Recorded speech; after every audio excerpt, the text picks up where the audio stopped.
আজ আমি আপনাদের জন্য মহারাষ্ট্রের স্পেশাল একটা রেসিপি নিয়ে চলে এসেছি। বাই দ্য ওয়ে, আমি আপনাদের Trisha and welcome to my channel Trisha sister ট্রিটে। আর আজকে আমি বানাচ্ছি মহারাষ্ট্রের স্পেশাল একটা রেসিপি থেচা। তাহলে চলুন শুরু করা যাক। এই থেচা বানানোর জন্য প্রথমেই আমরা একটা প্যানের মধ্যে দিচ্ছি 2 থেকে 3 চামচ মতো সাদা তেল।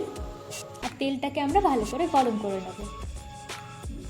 এবার এর মধ্যে দেবো 10 থেকে 12 কোয়া রসুন, 5টা কাঁচা লঙ্কা দিয়ে দিচ্ছি, আর দিচ্ছি হাফ চামচ মতো জিরে। এবার এগুলোকে আমি ভালো করে ভেজে নেব। দেখুন, এগুলো আমাদের ভালো করে ভাজা ভাজা মতো হয়ে গেছে। এবার এর মধ্যে আমি দিচ্ছি হাফ কাপ মতো বাদাম আর দেবো স্বাদ মতো নুন। এবার বাদামগুলোকেও ভালো করে আমি ভেজে নিচ্ছি।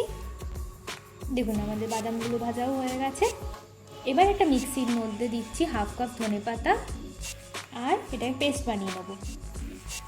এবার ওই বাদামগুলো দিয়ে দিচ্ছি, দিয়ে আমি একটা পেস্ট বানিয়ে নেবো। আচ্ছা, এটা কিন্তু মিহি পেস্ট বানাবেন না, আধ ভাঙা বানালেই হবে। এবার একটা বোলের মধ্যে আমি এটা নিয়ে নেব। আচ্ছা, আমি এখানে 2 থেকে 3 চামচ তেল, সাদা তেল খুব ভালো করে গরম করেছি, সেটা এর মধ্যে দিয়ে দেবো। দিয়ে ভালো করে মিশিয়ে নিচ্ছি। আর ভালো করে মিশিয়ে নিলে আমাদের থেচা একদম রেডি। আমার ভিডিওটি যদি আপনাদের ভালো লেগে থাকে তাহলে প্লিজ একটি লাইক করবেন, প্রচুর শেয়ার করবেন। এরকম আরও ভিডিও পেতে আমার চ্যানেলটিকে সাবস্ক্রাইব করবেন। টাটা।